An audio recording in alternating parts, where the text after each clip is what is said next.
నాకేమైనా ట్రోల్ చేస్తే ఆగిపోతాను అనుకోవడం ట్రోలర్స్ తాలూకా భ్రమ. దాన్ని పోయే దరిద్రాన్ని నెత్తికి పుచ్చుకుంటామా. అలా ట్రోల్ చేస్తే నేను ఆగేది లేదు, ఇంకా రెచ్చిపోతాను, ఇంకా గట్టి. అమ్మా నువ్వు ఆ మాట ఇస్తే చాలు చిడుగునా నేర్చుకుంటానమ్మా. మాధురి, దువ్వాడ శ్రీనివాస్ పరిచయం అవసరం లేదు. ట్రాన్స్పోర్ట్ రెన్యూల్ చేసినట్టు ఈ కొత్త పరిచయాలు ఏంది? ఎలా జిలేబీ సార్ గతం మర్చిపోయాడు ఏందిడా? దువ్వాడ శ్రీనివాస్ మీ అందరికీ బాగా తెలుసు. మంచోడే గాని రోజుకో బుద్ధి, రోజుకో తెలంగాణ. ఈ రోజు ఒక వార్త మీకు చెప్పబోతున్నాను. ఈ రోజు దివ్యల మాధురి పుట్టినరోజు. బాబు గొప్ప సీక్రెట్ చెప్పారా, నీకు దానవరా బాబు. ఈ రోజు దివ్యల మాధురి పుట్టినరోజు. చాలా గొప్ప పని చేశావు. మా అందరికి ఎందుకని అనుకుంటున్నారా? మీ అందరికి ఎలా ఉన్నా ఏంటిది మాకేంటిది అంటున్నాను. దువ్వాడ శ్రీనివాస్ వేళ మాధురి పుట్టినరోజు ఒక పండుగ రోజు. అందుకే ఆమె బర్త్డేని ఒక పండుగలాగా సెలబ్రేట్ చేస్తున్నారు. పుట్టినరోజు జయ జయలో చెట్టి పాపాయి, నీకు ఏటేటా ఇలాగే పండగ జరగాలి. అక్కడ మీరు ఆ దృశ్యాలు కూడా ఆర్టీవీ స్క్రీన్ పైన చూస్తున్నారు. పార్టీ క్యాడర్ కూడా అక్కడికి పిలిచారు. మీరేంటో మీ విధానాలు ఏంటో ఇప్పటికి నాకు అర్థం అవరో బాబు. ఐ లవ్ యూ చెప్పబోతున్నారు. Yes, always I love Madhuri. అయ్యో బాబాయ్ నాకు సిగ్గేస్తుంది బాబు. సిగ్గా ఓసే నీ సిగ్గు పిల్లి మొగ్గలయ్యా. నేను చచ్చిపోతా, నేను చచ్చిపోతా, నేను బతకను, నేను బతకను. చెప్పమనండి. I love you Raja, always I love Raja. ఆ మొగుడు నీకెలా నచ్చాడే? వాడిని చూస్తే నాకే మూడ్ రాదు.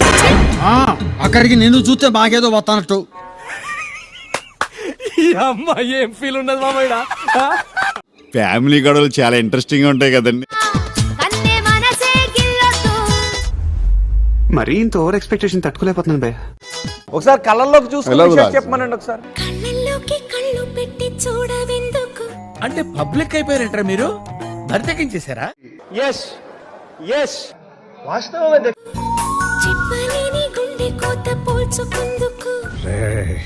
ఈ టైంలో నన్ను ఇరిటేట్ చేయకు. అప్పుడప్పుడు నేను ఎందుకు పుట్టినానా అనిపిస్తుంది సార్. ఆయనకి ఎక్కడ కూడా గౌరవం తగ్గకూడదు. Many many happy returns of the day.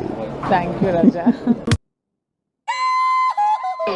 చిచ్చి మీరు సిగ్గుపడకండి, చచ్చిపోవాలనిపిస్తుంది. టీవీ వేదికగా ఈ రోజు మాధురికి ఏం గిఫ్ట్ ఇవ్వబోతున్నారు? అంటే ఏముంటది, మొత్తం లాగేశారు కదా, ఏమీ లేదు అక్కడ. దువ్వాడ శ్రీనివాస్ గారిని మించిన వాల్యూ అయిన గిఫ్ట్ ఏదైనా ఉంటే అప్పుడు చూపించండి. అప్పుడు నేను శ్రీనివాస్ గారిని నేను ఈ ప్రపంచాన్ని వదిలి వెళ్ళిపోదాం అనుకుంటున్నాను. రావుకాలంలో పుట్టుంటారా నేను? అది మీ సాక్రిఫైస్, కానీ మీరేమివ్వబోతున్నారు? ట్రూత్ మీరు చెప్పండి. ఫస్ట్ శ్రీనివాస్ గారిని మించిన గిఫ్ట్ ఏమైనా ఉంటే నాకు చూపించండి, అప్పుడు అది అడుగుతాను. ఏంది మాటలు? నాకు ఆశ్చర్యం వేసింది. మొదట బాధేసింది, తర్వాత భయం వేసింది, ఆ తర్వాత నా మీద నాకే అసహ్యం వేసింది. ఆత్మక సాక్షికి అది సంతృప్తి, కానీ ఆయన మీకేం గిఫ్ట్ ఇవ్వబోతున్నారు ఆర్టీవీ చెప్పు, నువ్వు కథ చెప్పు, వినండి రా, మీరందరూ వినండి. ఏదో కొనొచ్చు, బంగారం కొనొచ్చు, వస్తువులు కొనొచ్చు, ఆస్తులు ఇవ్వచ్చు, కానీ అటన్నిటికన్నా విలువైనది మనసు. ఆలమైన మనసు ఉంది. మనసా? అది మడిచి మనసు కూడా మడవాలా? మేమిద్దరం మనస్ఫూర్తిగా కలిసాం, మనస్ఫూర్తిగా పనిచేసుకుంటున్నాం, మనస్ఫూర్తిగా ప్రజాసేవ చేయాలనుకుంటున్నాం. ఎవడు అడిగాడు నిన్ను? ఎవడు అడిగాడు? లవ్ యూ కూడా చెప్పారు. మొన్న ఒక వాచ్ కొనిచ్చారు. ఓకే, సంతోషమే. సరిపోయారు ఇద్దరును. సాగుతుంది మీకు అలాగా. ఒకసారి కళ్ళల్లోకి చూసుకుని చెప్పమనండి. ఒకసారి I love Raju. I love Raju గట్టిగా వెళ్తుంది రండి. ఏమిటి సిగ్గుపడుతున్నారా? వీడి ముఖానికి సిగ్గు కూడాను.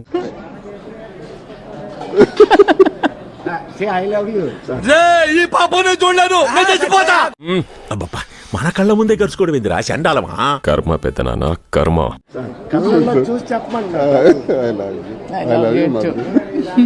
బావుగారు ఇంకా హనీమూన్ అవ్వలేదు పిల్లలకి. చెప్పేయండి ప్లీజ్ యువర్. అంటే దాని ముందు ఈడో పెద్ద శక్తివంతుడని ప్రూవ్ చేసుకోవాలనా, లేకపోతే జనాలంతా ఇళ్ళు ఎంత విషయం ఉందని ఫీల్ అవ్వాలను?